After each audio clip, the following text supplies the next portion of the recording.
Let's go over to Edward now. He is standing by. Edward Halterman, our barred perch fishing expert. Edward, we normally save you for Mondays, but it's just been too good lately. How you doing? Great. How about yourself, Philip? How you doing?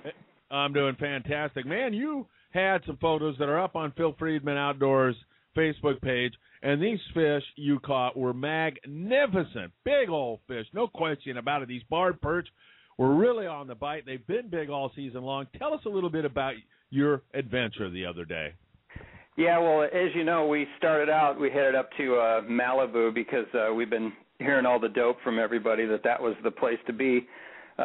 So we ran up there and, got there, I don't know, about 8 o'clock in the morning, about 3 hours before the high tide. Started fishing it, and, after like an hour and a half of no bites, my buddy Doug looked at me and he says, the water's too clear here, we're not going to get bit.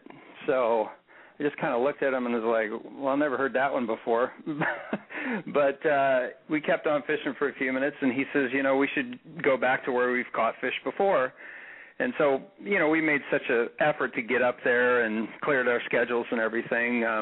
I wasn't really into doing that, but he kind of talked me into it. So came back home, same conditions, and I was just like, damn it, maybe I should have stayed up there or went further north.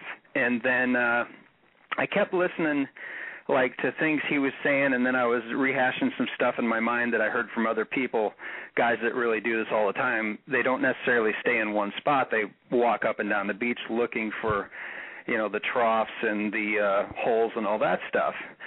So, I started heading down the beach.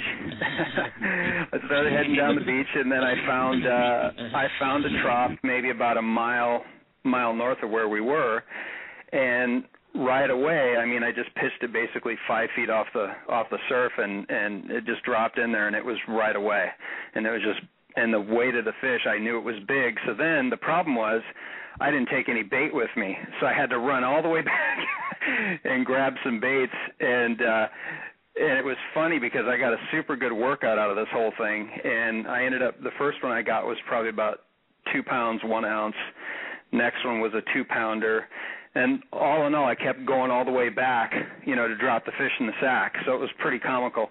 And then finally, Doug kind of moved down and started joining me, and it was just insane. He got one that was 2 pounds, 4 ounces. And, when you're dealing with that in the surf, it is fun. I can't believe how much fun it was. It was like being on a sea bass bite almost, although they were much smaller, but you're fishing them on lighter gear. So it was great, man. Had a blast.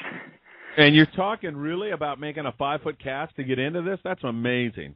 Yeah, it was, and the thing of it was is when I found that trough, it was funny because a lot of this is so similar, and this is going to sound really funny, but fish and sea bass, it has a lot of similarities. I found that off-colored water, so I knew it was going to be, a little deep spot right there, and just pitched it right in there. Sure enough, man, it was holding tons of fish. And the other thing, I guess I got to go back a little bit, is, the water clarity thing. That really stuck in my mind. So I said, well, maybe there's something to this. So when I started walking, I waited till I saw a spot to where sand was washing all over the place. Maybe there was whitewash. And, of course, obviously the troughs and that, I was looking for that too. But I found that, and it was just a little section, and that was holding all the fish. And they were pretty much, most of them were over 2 pounds. So for down here, that's pretty incredible for a local thing, So without having to go to Oxnard or something like that, So, yeah, it was great. It was amazing. Now, Edward, so you stumbled onto something here that I find very interesting. In other words, you're not going to go down to the beach and for miles and miles and miles the water is going to be all dirty or all clean. There's patches of this different kind of water, and when you found that water that wasn't so clean is where you got bit. Yes, exactly. And that one I'm going to carry with me for a while because, it's like, and I talked to, I was actually on the phone this morning with Ron Schmidt. He's the perch godfather pretty much. And I was kind of picking his brain, and he says, oh, yeah, he's like, if you ever go down there and the water's crystal clear, you either go until you find some kind of condition or you just get in your car and you leave. So he says, you're not getting bit in those kind of conditions. So I said, wow, okay. Yeah, So every day is funny.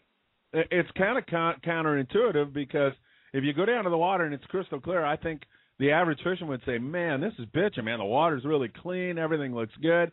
But it's not true. Yeah, exactly. And the other thing was you know, we had the secret weapon bait, you know, and, you know, the crabs. So the gulp is fine. I mean, it works really good. But, you know, perch crack, actually. But, you know, on the bigger models, you know, they like a different type of bait. So, I mean, I'm catching a ton of them on the gulp too, but, I mean, the crab is the deal, man. I mean, that is it, man. So having crabs helps you in this situation? Yeah, you know, when I go down there and I catch them, you know, I just tell everybody that Edward's got crabs. It's pretty funny, but that's just me. That works for me, too, let me tell you. Hey, Will wants to know how long your leader was.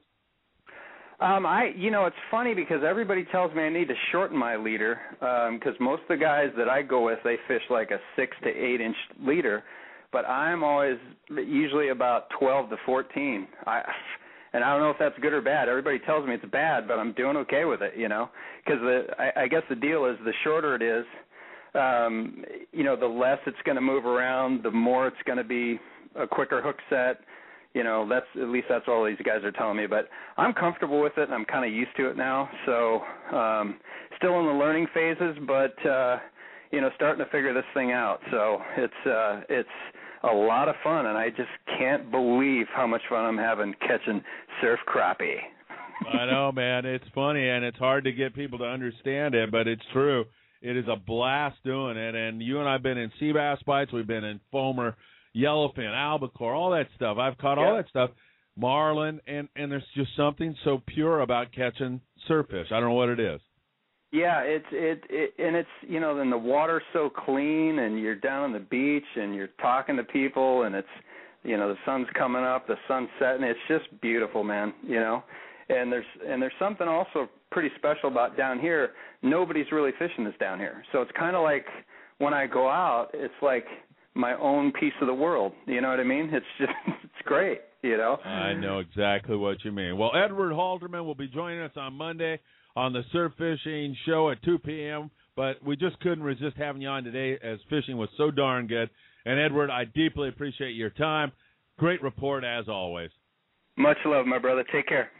All right, Edward Halterman with some wide-open fishing up there in the Santa Monica Bay, where it has been really, really good recently.